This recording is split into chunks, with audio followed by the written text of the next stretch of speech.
Hello বন্ধুরা, এ পর্বে আমরা দেখব বাটন ট্যাগ নিয়ে কিভাবে কাজ করতে হয়। তো চলুন দেখি সেটা কিভাবে কাজ করে। গত পর্বে এখানে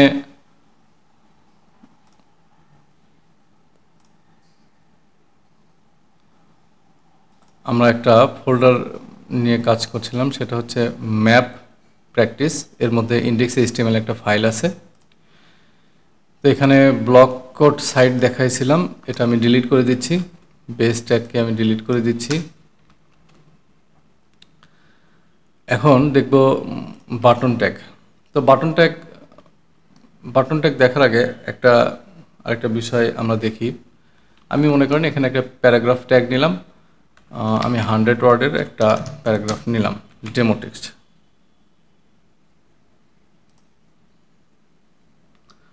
তো এটা যদি আমি দেখি এখানে কি আসলো, এরকম আসলো। তো আমি যদি চাই যে কোনো একটা ওয়ার্ডের পরে, কোনো একটা সেন্টেন্সের পরে সেটা লাইন ব্রেক হয়ে পরের লাইনে আসবে, সেটা করতে পারি।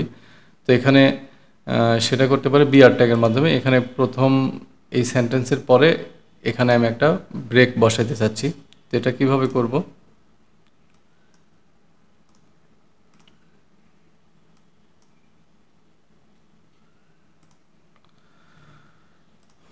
আচ্ছা, এই লাইনটার পরে এখানে আমি একটা ব্রেক বসাতে চাচ্ছি। তো এখানে আমি যদি একটা ব্রেক দিই তাহলে এটা আমার পরের লাইনে আসবে। হ্যাঁ,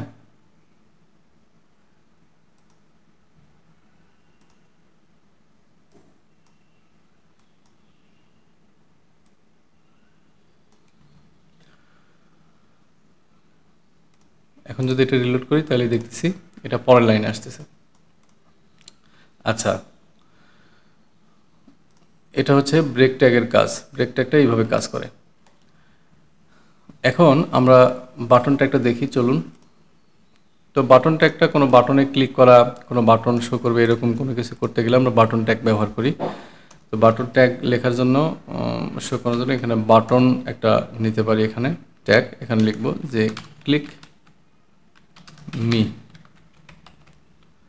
তাহলে আমার এখানে দেখাচ্ছে এখানে একটা বাটন, ক্লিক মি। তো বাটন কিন্তু বাটনের একটা টাইপ হয়, আমরা বাটন টাইপ দিতে পারি।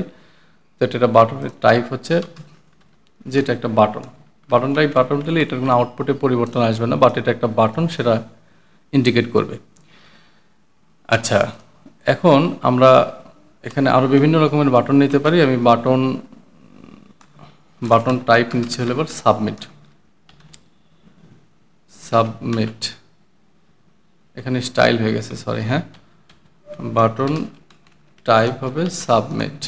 তো এটা সাবমিট লিখলাম। এখানে যদি আমি সাবমিট লিখি তাহলে আমার সাবমিট নামে একটা বাটন আসবে।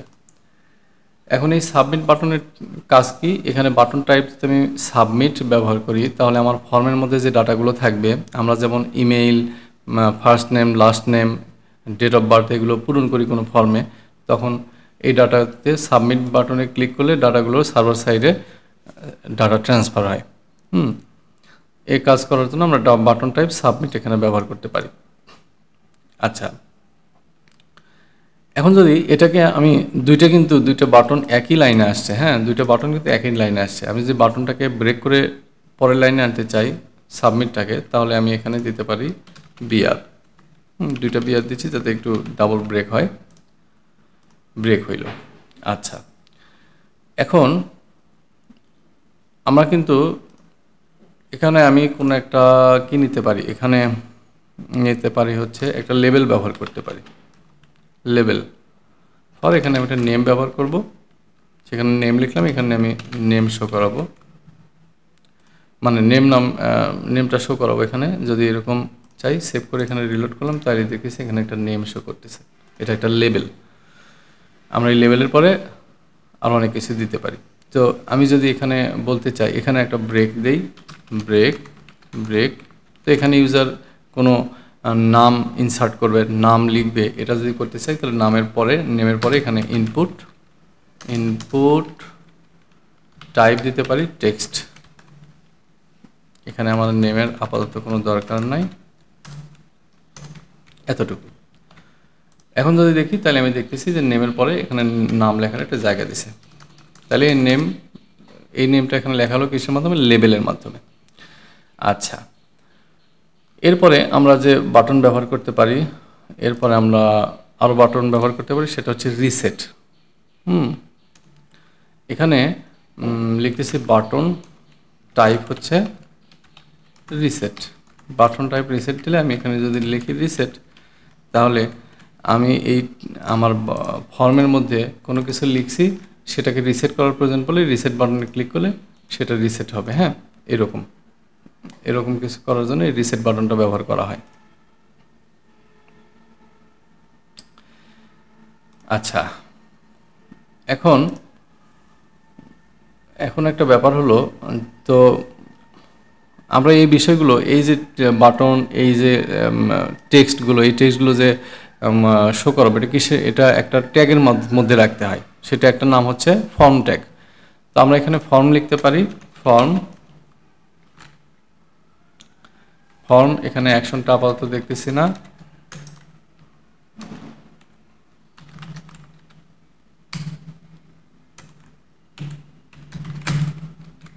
এটাকে আমি এখানে রেখে দিচ্ছি। এভাবে কিন্তু আসলে লিখতে হয়। হ্যাঁ, ফর্মটা। তো এখানে যদি আমি কোনো কিছু লিখি, রিসেটে ক্লিক করলে এখন কিন্তু রিসেট কাজ করতেছে। ঠিক আছে, তাহলে ফর্মটার মধ্যে সব কিছু রাখতে হয়। সব কিছু বলতে এই ইনপুট, ইনসার্ট, এই বিষয়গুলো, বাটন যদি আমরা রাখতে চাই। আচ্ছা, এরপরে আমরা যেটা দেখব সেটা হলো একটা অ্যাট্রিবিউট দেখব। এখানে একটা অ্যাট্রিবিউট দেখি, একটা ব্রেক করে দিই। হ্যাঁ, এখানে একটা ব্রেক বলে দিই, ব্রেক। আচ্ছা, এখানে আমি একটা ব্রেক বসাই, দুইটা ব্রেক বসালাম, তাইলে আমার এখানে এমন আছে, বেশ ভালো কথা। এখন আমরা যেটা দেখব অ্যাট্রিবিউট, সেটা হচ্ছে এখানে আমি একটু লিখি,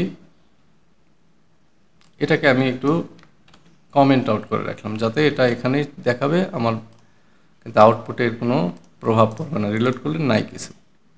আচ্ছা, আমি এখানে আর একটা ফর্ম লিখতেছি, এখানে একটা ফর্ম দিচ্ছি।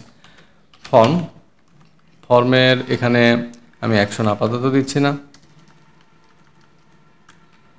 আচ্ছা, এখন এখানে বাটন একটা টাইপ দেব। হ্যাঁ, বাটন টাইপ হচ্ছে বাটন। আচ্ছা, এখানে আমি কি করতে পারি, এখানে আমি একটা লিখতে পারি শো মি নাম একটা বাটন দিলাম। এখানে ক্লিক করলে কি হবে সেটা এখানে আমরা বলবো। এই অ্যাট্রিবিউটটার নাম হচ্ছে অন ক্লিক। ঠিক আছে, এটা একটা অ্যাট্রিবিউট। এইখানে আমরা দিতে পারি হচ্ছে অ্যালার্ট, ALERT, অ্যালার্ট। এখানে প্যারেন্থিসিস স্টার্ট ইন্ট, মানে হচ্ছে ফার্স্ট ব্র্যাকেট শুরু শেষ করলাম, এর মধ্যে আমি দেব হচ্ছে আমার নাম দিলাম। তো এবার ঘটনাটা কি ঘটবে, আমি যদি সমিতি ক্লিক করি তাহলে আমার মিলাদ চৌধুরীটা শো করবে এরকম। তো আমি যদি এখন এখানে রিলোড করি, তো এই সমিতি যদি আমি ক্লিক করি তাহলে দেখতেছি এখানে আমার একটা অ্যালার্ট দেখাচ্ছে, এবং সেই অ্যালার্টের মধ্যে বলা আছে আমার নামটা। আচ্ছা, এরপরে এইখানে, আচ্ছা এখানে আমি একটা দুইটা বিআর বসাই নিই। হ্যাঁ, বিআর বসাই নিলাম। এখন আমি কি দেখব, এখন দেখব হচ্ছে আমার সাবমিটে যে ক্লিক করলে কিছু হয় সেটা একটু দেখি। সাবমিট, তাহলে বাটন টাইপ হচ্ছে আমার সাবমিট হইলে এখানে আমি সাবমিট লিখলাম। ঠিক আছে, সাবমিট লিখলাম। এখন সাবমিটে ক্লিক করলে কি হবে সেটা এখানে ফর্মের মধ্যে এইখানে একটা অ্যাট্রিবিউট ব্যবহার করব, নাম হচ্ছে অ্যাকশন। ঠিক আছে, অ্যাকশন। এখানে আমি একটা পেজের নাম দিতে পারি, যে এখানে দিতে পারি test.html। হ্যাঁ, সরি, test.html। আর এই test.html নামে আমি এখানে একটা ফাইল তৈরি করে রাখি, test.html। এখন এখানে একটা HTML5 এর আমি স্নিপেট নিয়ে নিলাম। এখানে বলবো, এখানে h1 লিখলাম যে I am from index HTML। এখন আমি যদি এইখানে সাবমিটে ক্লিক করি তাহলে আমার test.html নিয়ে যাবে এবং বলবে যে আই এম ফ্রম index.html। আচ্ছা, এখন আমি দেখি এটা কাজ করে কিনা, এখানে রিলোড করি, দেন সাবমিটে যদি আমি ক্লিক করি তাহলে বলতেছে আই এম ফ্রম index.html। তাহলে ঘটনাটা কি ঘটতেছে, সাবমিটে ক্লিক করলে এই অ্যাকশনটা এখানে ঘটে। ঠিক আছে। আচ্ছা, এখন আমরা এখানে দেখব হচ্ছে সাবমিটটা দেখলাম, এখন দেখব হলো লেভেলটা আসলে এর আগে দেখছি, লেভেলটা এতটুকুই, লেভেল আর দরকার নেই। ইনপুটও দেখছি, এখানে আমি একটু ব্রেক দিয়ে নিই, বিআর, হ্যাঁ আবার একটা বিআর দিই। এখন আমি যেটা দেখব সেটা হলো, আচ্ছা বাটন, এটা যদি রিসেট দেই, রিসেটও একবার দেখছি, আরেকবার একটু দেখাই। এখানে হচ্ছে টাইপ হলো রিসেট, আমি এখানে একটু ইনপুট দেই, ইনপুট এটা হচ্ছে আমার, এখানে লিখব ইনপুট টাইপ টেক্সট দিলাম, হ্যাঁ। আচ্ছা, এখন আমি এখানে যদি কোনো কিছু লিখি, এইখানে যদি আমি কোনো কিছু লিখি যে সামথিং, আচ্ছা রিলোড করছি, এখানে লিখি সামথিং, লিখে যদি রিসেটে ক্লিক করি তাহলে কিন্তু এটা রিসেট হচ্ছে ফর্মের মধ্যে থাকার কারণে। আচ্ছা, এখন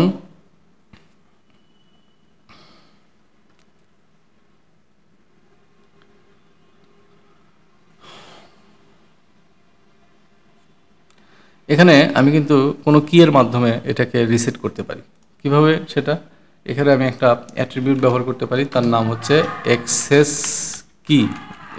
এখানে অ্যাক্সেস কিটা যদি ব্যবহার করি তাহলে এখানে আমি একটা আর দিচ্ছি, বা এখানে আমি যদি কোনো টেক্সট এখানে যদি আর দিই তাহলে ওয়াল্টার আর, হ্যাঁ ওয়াল্টার আর এ কাজ করবে। আমি এখানে কি করি, এই জায়গাটায় রিলোড করতেছি, এখানে কোনো কিছু লিখছি, আমি এখন কিবোর্ডে ওয়াল্টার আর দিলাম, এটা রিসেট হয়ে গেল। ঠিক আছে। আমি যদি এখানে কে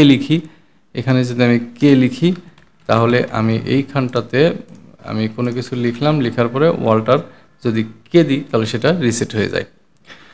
এরকম হচ্ছে ব্যাপার। ঠিক আছে। আবার আমরা করতে পারি কি, আমরা কোনো বাটনটাকে ডিসেবল করে রাখতে পারি। ঠিক আছে। এখানে যদি একটা অ্যাট্রিবিউট ব্যবহার করি, ডিসেবলড, ডিসেবলড যদি ব্যবহার করি তাহলে আমার কিন্তু এটা ডিসেবল অবস্থায় থাকবে। এখন কিন্তু আর কোনো কাজ করবে না, কোনো কিছু লিখলাম ওয়াল্টারকে কাজ করে না, এখানে ক্লিক করার মতো জায়গা নাই। তো ঠিক আছে, বাটন নিয়ে আজকের পর্বে এ পর্যন্তই। আগামীতে আবার দেখা হবে। আমার ভিডিও যদি আপনাদের ভালো লেগে থাকে তাহলে আমার চ্যানেলকে সাবস্ক্রাইব করবেন, আমার ভিডিওকে লাইক কমেন্ট শেয়ার করে আমার পাশে থাকবেন। ধন্যবাদ সবাইকে।